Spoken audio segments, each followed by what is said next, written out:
Is it actually possible to get a vaccine against cancer? Yep, it sure is. We've got vaccines that are designed to either treat or prevent cancer in clinical trials right now for almost any type that you could think of. So breast, skin, pancreatic, colon.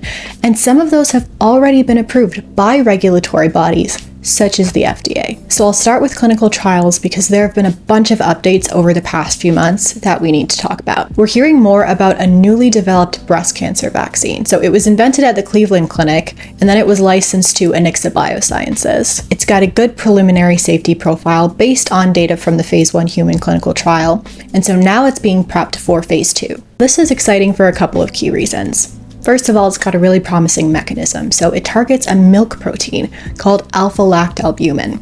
Usually, this is not expressed in healthy tissue if a woman is not lactating.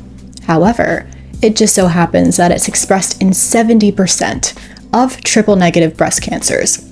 That's the most aggressive form. That makes alpha-lactalbumin a very strong candidate target marker. It's also exciting because not only could this vaccine be used as a therapeutic in individuals who already have cancer, but it can also be used as a preventative vaccine in high-risk individuals. That's really cool stuff. There were 35 women in the phase 1 clinical trial. We're still waiting for the official data release, but they have since announced that they were seeing immune responses in 70% of participants. So definitely reason for cautious optimism. If you thought that was good news, there is a ton more where that came from. While the mechanism for that particular breast cancer vaccine is quite unique, there are so many vaccines for cancer under investigation in clinical trials across phases 1 through 4.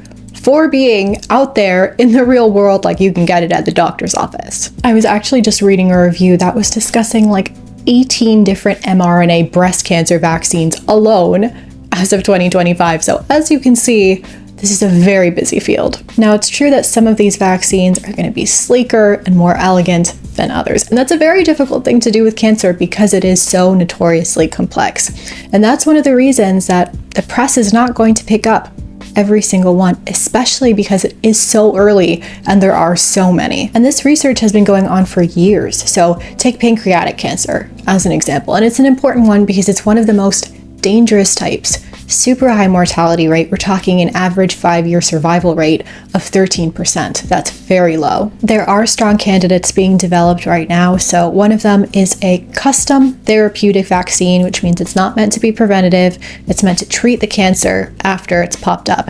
And it uses mRNA technology. So again, that's just the same technology as the COVID vaccines. It's showing a lot of promise right now. So in a phase 1 clinical trial, they did see an immune response, and so they're moving to phase 2. There's also a one-size-fits-all or off-the-shelf pancreatic cancer vaccine being developed right now. So this one is not custom. It actually targets quite a large percentage of cancers, so much so that it's also being studied for colorectal tumors. It works by targeting mutations in a gene called KRAS. And so these mutations can be found in almost 25% of all cancers, but 90% of pancreatic cancers, and then also 40% of colorectal tumors. Their phase 1 data were just published this past August in Nature, and so they've since moved to phase 2 as well. Of course, it's too early to talk about efficacy until these vaccines start to move into the tail end of phase 2 clinical trials, but especially phase 3 clinical trials. That's really when we start to see whether or not a drug or vaccine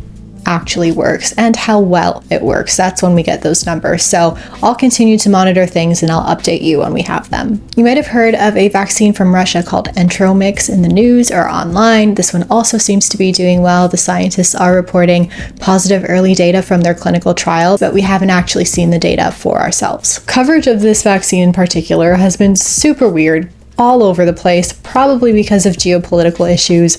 So some outlets were reporting, oh, this research is in preclinical phases, meaning that they're still testing on animals. Others were reporting that they were in human clinical trials.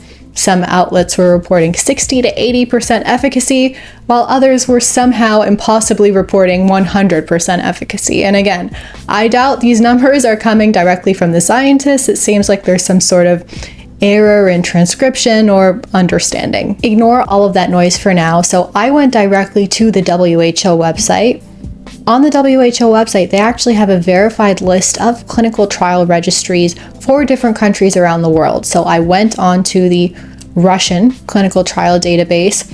I searched for the name of the vaccine in Russian and I found the actual human clinical trial. So I can verify that that's true. It is ongoing and they are in phase 1. So let's just wait until they finish their trial and they actually do a press release to report their results. And by the way, if somebody says that anything is 100% effective in any medical context, you've got to know that they are missing something. There is always a small margin for something to not work, even if the efficacy is like 99.9999%, fine, but 100%? Definitely not. Now, I'm just scratching the surface here, really, because a comprehensive list of all of the cancer vaccines being studied in clinical trials right now would make for a ridiculously long video, but I just want you guys to know that this problem is being tackled across types and from all sides.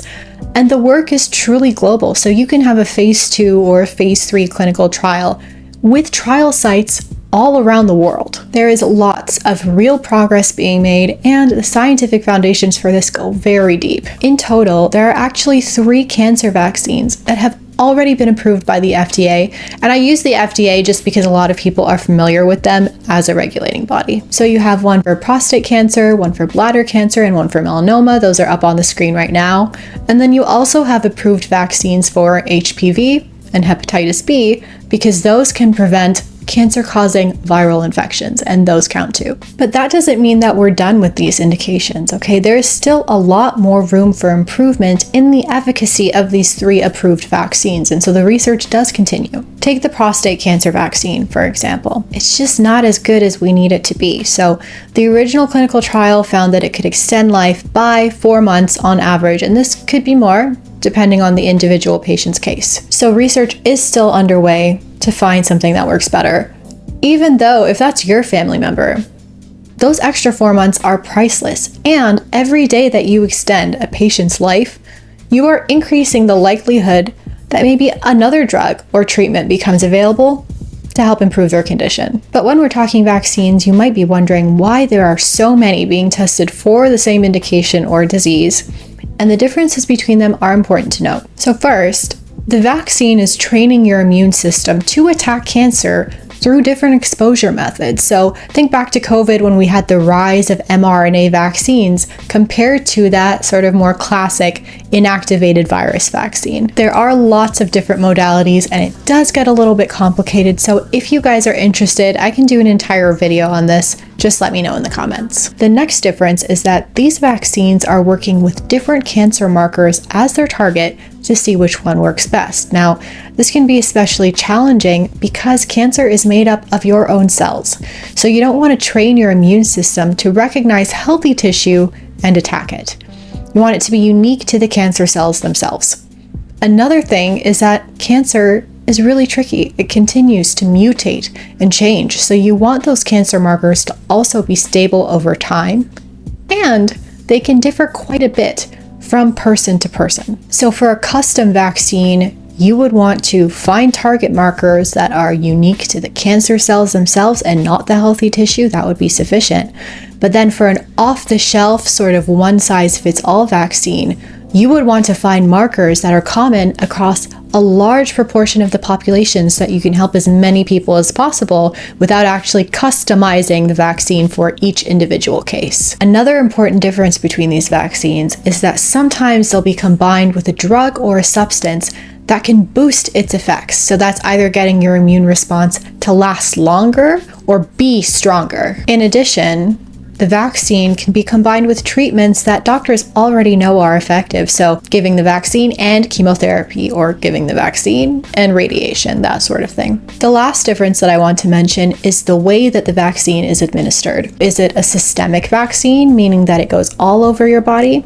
Or is it an in situ vaccine, meaning that you're delivering it directly to the tumor itself? It's clear that there is a lot of hope here between the options that we have now, but also the new cancer vaccines that are being tested all around the world. So based on our current progress, some people are estimating that we could see a few more approvals by 2030. Definitely reason for a lot of optimism. We're gonna wait and see as things literally change month to month. And year to year, I'm going to be monitoring all of the data and I'll update you as it comes out. So for now, if you learned something, share this video with a friend.